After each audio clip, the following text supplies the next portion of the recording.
Bonjour les amis.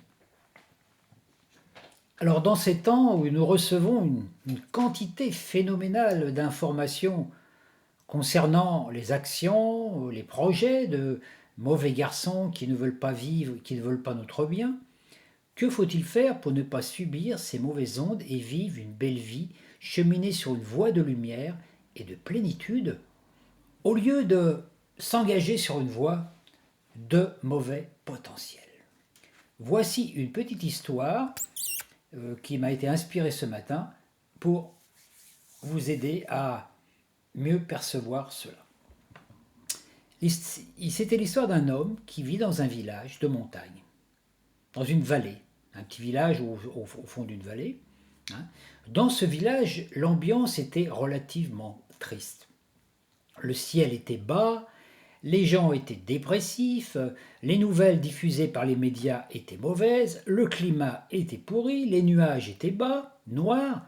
Hein. Il y avait aussi des pestilences, de la violence, de la peur.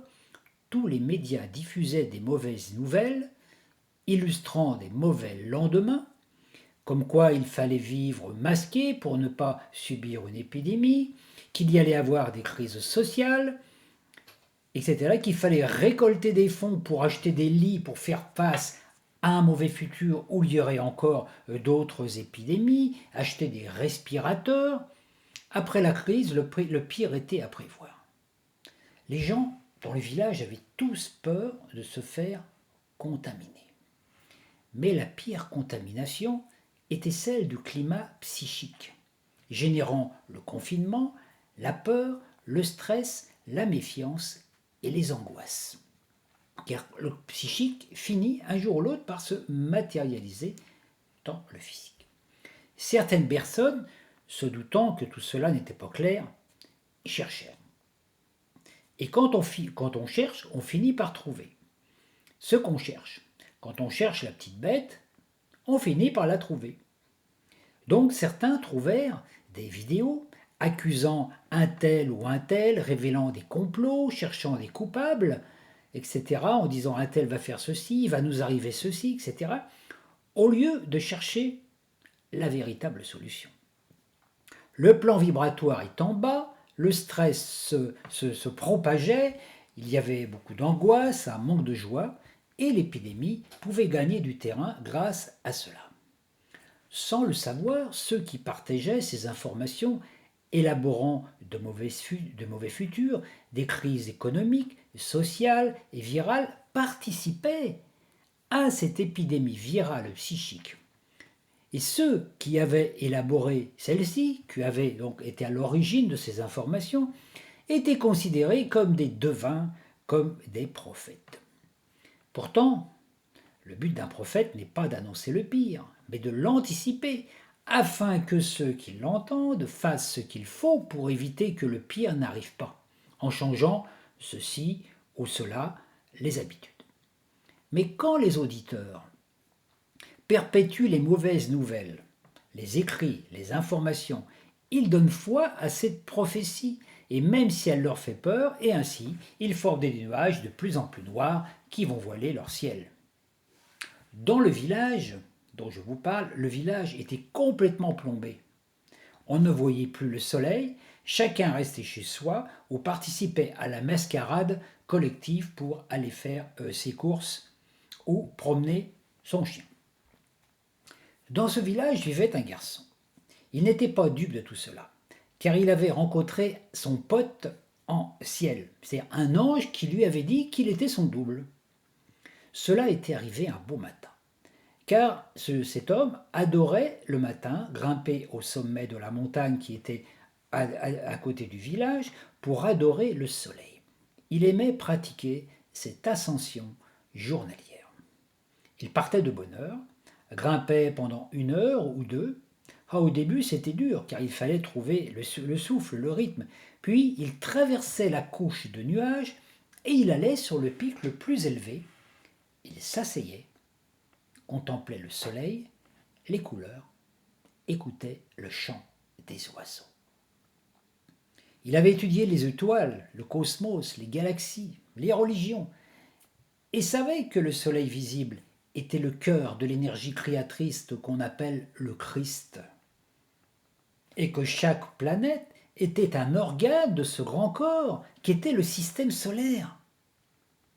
Ainsi, quand il contemplait le Soleil, il ressentait non seulement la chaleur des rayons, mais aussi l'inspiration qui venait en lui, l'information qui rentrait dans ses cellules par les rayons solaires, et quand il redescendait, il notait tout cela sur un cahier. C'est ainsi qu'un jour, une forme lui ressemblant, mais nimbée de lumière dorée, se présenta à lui. « Bonjour frère, qui est moi ?»«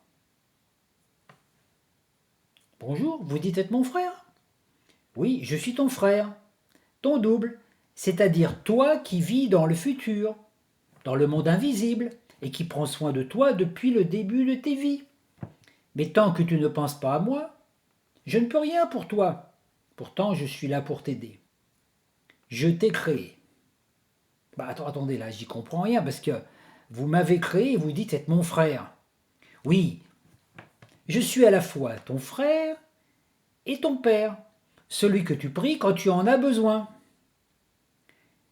Tu as besoin de moi, mais moi aussi j'ai besoin de toi. Depuis ma demeure solaire, j'ai imaginé un prototype humain parfait avec des qualités, qui vit dans un corps d'énergie libre, qui s'autorégénère, un corps qui ne vieillit pas, et je t'ai créé à partir de moi-même, je t'ai envoyé dans le monde où tu vis pour expérimenter cela. Alors moi je suis ton prototype. Eh oui, tu es là pour expérimenter le prototype que j'ai imaginé afin que tu me renvoies des informations. Et chaque soir, je viens chercher celles-ci pendant ton sommeil dans ton corps physique. Mais il y a eu un problème. Lequel ? Le monde dans lequel tu vis a des basses vibrations. Et quand tu as été projeté dans celui-ci, tu m'as oublié, y compris mon projet. Et tu as vécu sans moi et tissé des mauvais futurs à partir des infos que tu as pris dans les programmes environnants. Tu as pris peur. Tu as cru être orphelin. Pourtant, j'étais là, dans l'invisible. Mais je ne pouvais pas t'aider tant que tu ne pensais pas à moi, tant que tu ne me donnes pas d'attention, tant que tu ne me pries pas. Quand je prie Dieu, alors c'est à toi que je m'adresse. Eh oui, je suis celui qui prend soin de toi. Une partie de Dieu, une partie du Christ qui s'occupe de toi. Un peu comme ton ange gardien. Et chaque être humain a le sien. Mais tu me dis que tu m'as créé parfait, à ton image. Alors pourquoi j'ai vécu toutes ces galères ? Parce que depuis que tu es venu dans cette matrice, et ce n'est pas la première fois, tu m'oublies. Tu restes limité par les apparences, parce que tu vois. Tu ne sais pas que chaque pensée crée ton futur, et quand celui-ci n'est pas celui que j'avais imaginé, tu vis des problèmes. Chacune de tes pensées t'empêtre davantage. Tu penses trouver des solutions, mais tu ne peux pas, puisque dans le monde où tu es, il n'y a pas de solution, il n'y a que des problèmes. Oui, mais moi je ne vis pas dans le futur, j'en vis dans le présent maintenant. Je sais, c'est difficile à comprendre. Disons que dans ton monde qui est dissocié à cause de la basse fréquence, le passé, le présent et le futur te semblent linéaires, alors que ce n'est qu'une illusion. Moi, depuis mon point de vue solaire, ils sont un. Le passé est ce qui réside dans ton inconscient, le présent dans ton conscient et le futur dans ton supraconscient, c'est-à-dire le ciel. Et le conscient, le supraconscient et aussi le subconscient ne sont pas séparés, ils sont un. Mais c'est toi qui as l'impression qu'ils sont séparés. C'est-à-dire qu'en fait, ton inconscient agit sur ton conscient, qui projette des informations dans ton supraconscient, qui te renvoie des informations dans ton conscient pour que tu vives ce que tu as pensé. Ouh là là, c'est un petit peu compliqué. Je vais t'expliquer. Le ciel, c'est ta conscience. Là où moi, ton double, je demeure. Et chacune de tes pensées crée des nuages, ou non. Et ceci modifie les climats psychiques, émotionnels et terrestres. Tu vois tous ces nuages au-dessus du village. Ils résultent de la pensée de tous les gens qui vivent dans le village. Chaque pensée atteint sans fil le nuage, cela génère de la colère, de l'énervement, et quand c'est trop, l'orage éclate et tout le monde est rafraîchi. Donc tu dis qu'à chaque fois que j'émets une idée, je participe à la création d'un nuage collectif. C'est cela. Et dans chacune de tes vies, tu subis les nuages que tu as créés dans tes vies précédentes, tout comme ton corps actuel est la résultante de tes pensées du passé. Mais moi, j'ai un autre plan pour toi. Et sans toi, je ne peux rien faire. Alors dis-moi, explique-moi. Quand tu t'endors le soir, je viens vers toi. Alors je dispose d'un corps dense, un peu comme le soleil que tu vois, et d'un corps énergétique, comme les rayons du soleil qui touchent toutes les planètes mais qui sont invisibles. Toi, tu disposes d'un corps dense, résultant de tes pensées passées, ton corps physique. Il est porteur d'une signature astrologique dite ascendant, car c'est son but, ascensionner vers moi, vers la lumière. Et tu as aussi un corps énergétique, qui est connecté, qui est en relation à la Lune, avec ton inconscient et tes pensées antérieures. Ainsi, tes pensées antérieures donnent vie à ton corps actuel. Quand je viens vers toi le soir, mon corps énergétique prend la place de ton corps énergétique et je te transfère des informations relatives à mon plan d'origine, donc le meilleur futur. Pendant ce temps, ton corps énergétique s'en va de ton corps et s'unit à mon corps de densité. Et je t'emmène là où tu veux que je t'emmène, dans le passé ou dans le futur. Donc si tu me demandes de t'emmener dans un futur ou dans un passé où il y avait des mauvais potentiels parce que tu es bloqué par une information, moi je t'y emmène. C'est toi qui décides. C'est ainsi que tu vas chercher dans ton passé ou ton futur des informations provenant du mauvais potentiel auquel tu es lié, des nuages. Le matin, le travail inverse sa liste. Je reprends mon corps d'énergie qui était dans ton corps physique, je te redonne ton corps d'énergie, donc ton corps d'énergie revient dans ton corps physique et ramène les informations que tu as été chercher pendant la nuit, et moi je reprends les informations que mon corps d'énergie a pris dans ton corps, et je vais les inscrire dans le plan de la causalité. Ainsi, tu disposes des informations que j'ai déposées en toi pendant la nuit et de celles que tu as ramenées. C'est bien gentil ça, mais qu'est-ce que j'en fais? C'est là tout le problème. Car lorsque tu te réveilles, les informations enregistrées vont s'activer par le biais d'idées, d'intuitions, de rencontres, de souvenirs, de rêves. Par exemple, si tu as voyagé dans un mauvais passé, que tu as vécu un cauchemar, et si tu lui donnes foi, tu crois que c'est une réalité. Ton attention étant créatrice, tu vas vivre toute ta journée en relation avec cela. Donc tu vas activer un mauvais potentiel que tu as visité. Si tu as voyagé dans le futur et vécu un mauvais rêve, résultant d'une prophétie, par exemple tu fais un rêve où tu vois une crise sociale ou une catastrophe, c'est pareil, c'est l'enfer. Et tu ramènes ça dans ton présent et tu vas agir comme si cette prophétie du futur que tu as captée pendant la nuit était une réalité, alors qu'elle n'est qu'une probabilité, et tu vas faire les actes et les actions pour que ce futur que tu as visualisé pendant ton rêve soit une réalité. Et tu vas appeler ça une prémonition. Alors qu'en parallèle, tu pourrais activer les bonnes informations que j'ai déposées en toi dans tes cellules pendant la nuit. Mais pourquoi tu n'interviens pas? Le libre arbitre, c'est toi qui vis sur Terre, c'est toi qui décides. Tant que tu n'actives pas les bons potentiels que je t'envoie par le biais d'intuition et de synchronicité, je n'ai pas d'énergie pour tisser ce futur meilleur et il ne peut venir vers toi. Je suis au repos. Mais y a-t-il pas un moyen pour éviter de ramener ces mauvais potentiels tissés dans mon passé et dans mon futur? Si, si.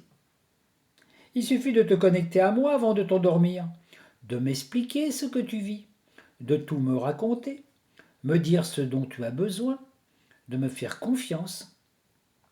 Alors, je t'emmènerai dans mon royaume, le meilleur futur, et tu ramèneras les infos. Et ce futur t'enverra des intuitions pour que tu accomplisses les actes, pour qu'ils se réalisent. Alors si je comprends bien, mon présent influence mon futur qui vient influencer mon présent. C'est exactement ça. Tu penses une chose, tu l'actives en potentiel dans le futur, cette information revient vers toi, tu fais l'acte pour que ce que tu as pensé dans le futur soit ta réalité. Mais alors si je comprends bien, les mauvais futurs collectifs sont activés par tous ceux qui ne sont pas reliés, et ils influencent notre présent pour que ces mauvais futurs s'actualisent. C'est cela. Le futur, c'est le ciel, c'est l'invisible. Le présent, c'est la terre, ce qui est visible. Dès que tu conceptualises un nouveau ciel, une nouvelle terre apparaît. Le ciel, c'est ta conscience. Et c'est toi qui, dans ton ciel, crée des nuages ou voit le soleil. Mais alors, ce corps parfait que tu m'as conceptualisé à l'origine, il existe en tant que prototype dans le futur, disponible. Mais il faut le nourrir par l'attention. Mais moi, je ne sais pas comment il est, ce corps. Pendant toutes tes incarnations, à chaque incarnation, tu prends 2 archétypes zodiacaux pour les connaître par l'expérience. Un signe ascendant et un signe solaire zodiacal. Tous les signes, on les appelle les épouses de Dieu.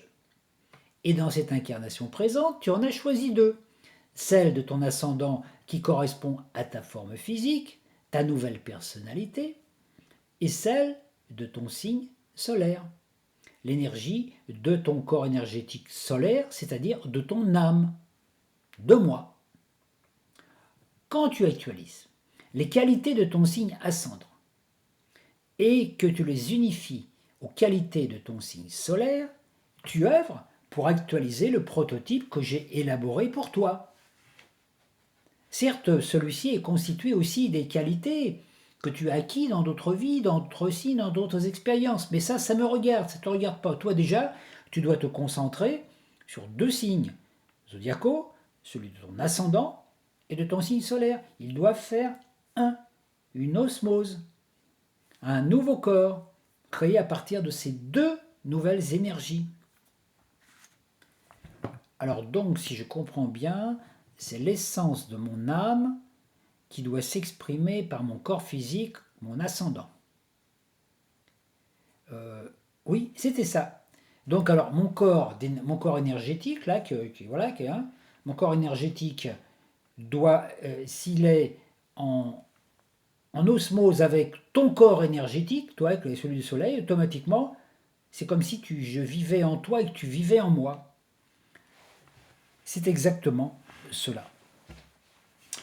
Ton corps physique dispose d'un corps énergétique lunaire. C'est lui qui donne forme et vie à ton corps physique. Quand tu as élevé les vibrations de ton inconscient, la lune, vers le conscient, le soleil, ton corps énergétique lunaire s'établit dans la même relation que mon corps énergétique solaire. Moi, ton double, et la fusion s'accomplit. Quand tu viens contempler le soleil chaque matin, et que tu penses au Christ ou à moi, je t'envoie, par le biais des rayons solaires et ultraviolets, des particules solaires adamantines qui entrent dans ton corps d'énergie et t'envoient les informations pour ascensionner ta vibration. Ces informations entrent dans ton sang par l'intermédiaire aussi des pores de ta peau et cela réactive l'étincelle cristalline de lumière qui est dans ton cœur cristal et cela modifie les particules de ton sang. Oh mais là j'y comprends plus rien, moi les cœurs cristal, tout ça. Tu peux m'expliquer en détail? Voilà, je sais, c'est difficile à comprendre. Voilà. Disons que moi, que le corps que j'ai conçu pour toi est de nature solaire cristalline. Hein, imagine, comme du cristal liquide parsemé de paillettes dorées. Et celui-ci est régi par l'étincelle cristalline de ton cœur vibral. Donc c'est une étincelle qui est dans un monde, qui n'est pas dans le monde, qui n'est pas dans le visible, qui n'est pas dans le réel, d'accord? Qui n'est pas dans ta dimension. En parallèle, tu disposes d'un corps carbone alimenté par le sang rouge et par un germe. Voilà, ton cœur bat et chaque goutte de sang reçoit les informations de l'étincelle de ton corps, de ton germe, de ton corps physique. Voilà. Tu disposes de deux corps. Un corps qui vit dans l'invisible, le corps cristal vibral, et un corps qui vit dans le visible, hein, qui est qui est dans le monde, dans cette densité de la matrice. Hein. Donc voilà, ton corps dense vit dans ce monde, et le corps cristal vit dans le mien. Et il en est de même pour la Terre, qui aussi a deux corps et deux cœurs. Quand tu coopères avec moi, je t'envoie les informations pour réveiller ton corps cristallin adamantin, ton corps christique. Et cela réveille l'étincelle cristal de ton cœur vibral. Ainsi, chaque goutte de sang qui passe par ton cœur reçoit la nouvelle information et ainsi, petit à petit, je construis ton nouveau corps. Celui que j'avais conceptualisé à l'origine, celui pour lequel je t'ai créé. Donc alors j'ai deux corps, un pour vivre dans le monde visible et un qui me fait déjà vivre dans l'invisible, dans le futur. Oui, et le futur, c'est ce que tu appelles la 5e dimension. Oh mais c'est génial, mais pourquoi je ne peux pas vivre que dans ce corps cristallin de 5e dimension? Parce que dans le monde où tu vis, qui est la 3e dimension, cette fréquence est trop élevée. Si tu veux vivre dans le monde cristallin, il faudrait que tu meures dans ta forme physique. Or, ce n'est pas encore le temps, parce que toute l'humanité est concernée par le processus. Et une fois que tu as cette lumière en toi, que tu brilles, que ton aura brille comme celle du soleil, il faut bien que tu partages cette information pour que les autres êtres humains sur la Terre aient cette information. C'est le même travail qu'a fait Jésus, qu'ont fait aussi beaucoup de maîtres depuis longtemps. À chaque fois que tu es lumineux, tu dois diffuser cette lumière pour qu'elle apporte aussi de la lumière aux autres. Ainsi, tu reçois et tu donnes. Le matin, tu te recharges à moi et dans la journée, tu rayonnes. Le plus important, c'est de faire monter ta vibration dans ton cœur. Tu sais, celui que montre Jésus avec un soleil, et utiliser tout ce qui augmente et crée la joie de vivre en toi. La vibration doit irradier à travers tout ton corps. Tu dois devenir un relais de vibration et rayonner le feu dans tout le système solaire, au-delà même.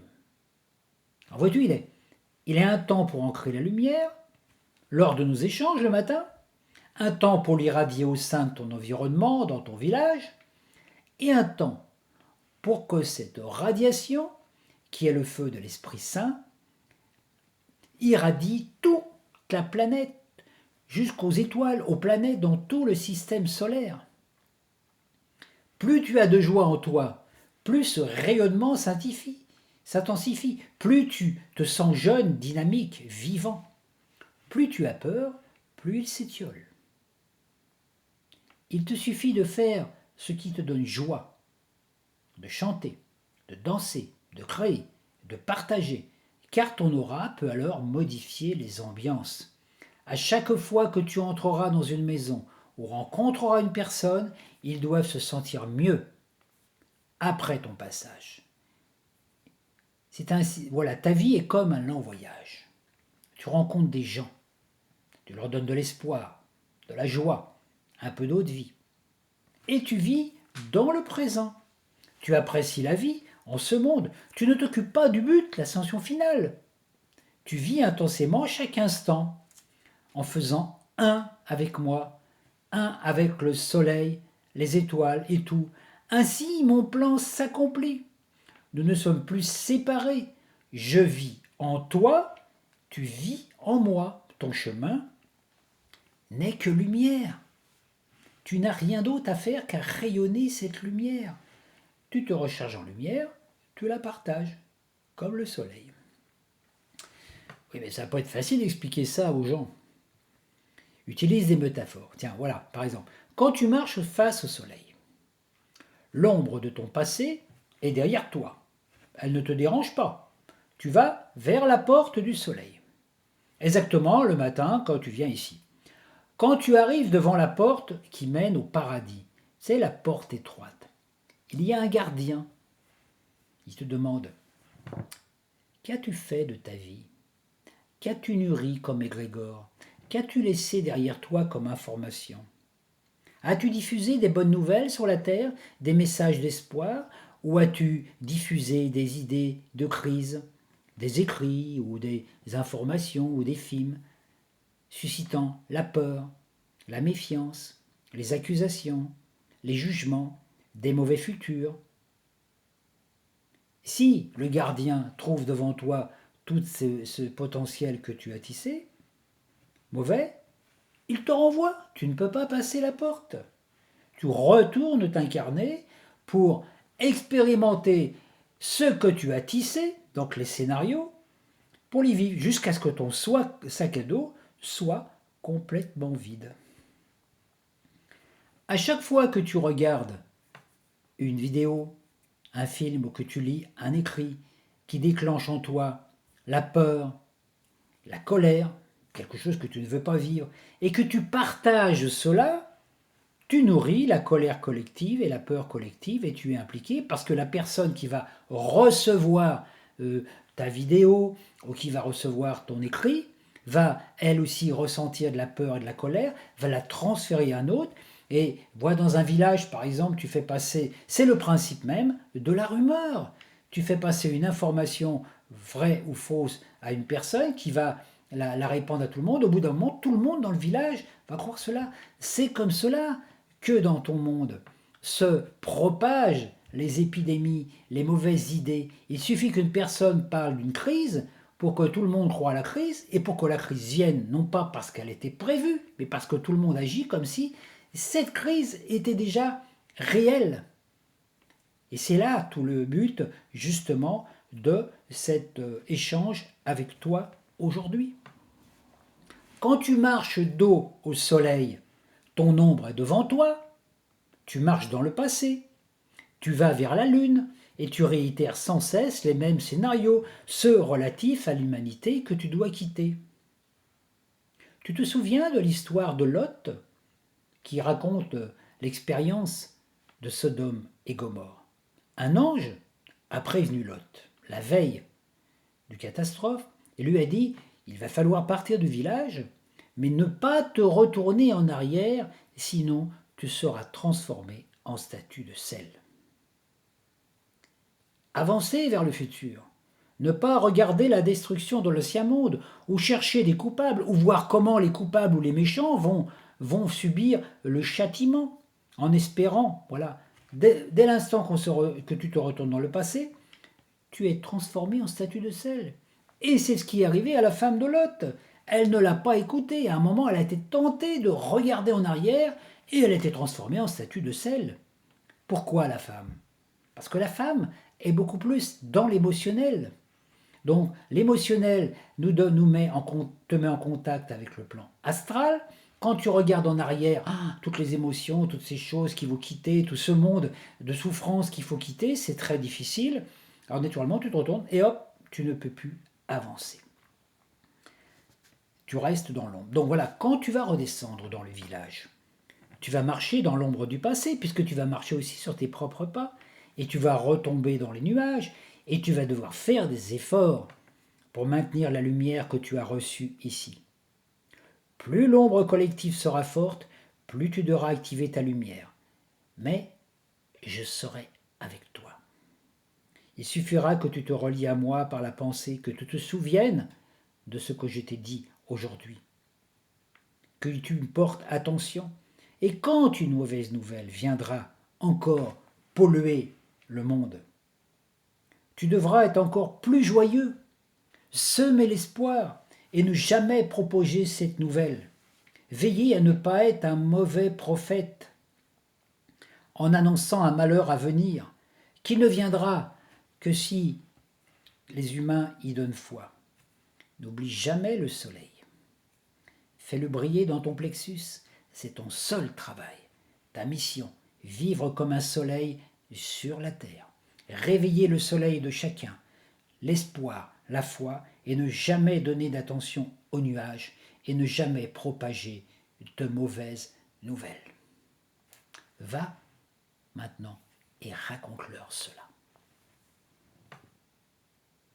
L'homme est redescendu dans le village et il a commencé son travail de diffuser la lumière. À chaque fois qu'une personne voyait une ombre, ou racontait, ou émettait un nouveau potentiel futur possible négatif, il apportait une autre vision. Cette histoire nous concerne tous. Alors voilà, maintenant, vous savez ce qu'il vous reste à faire. À bientôt. Je vous remercie de m'avoir écouté.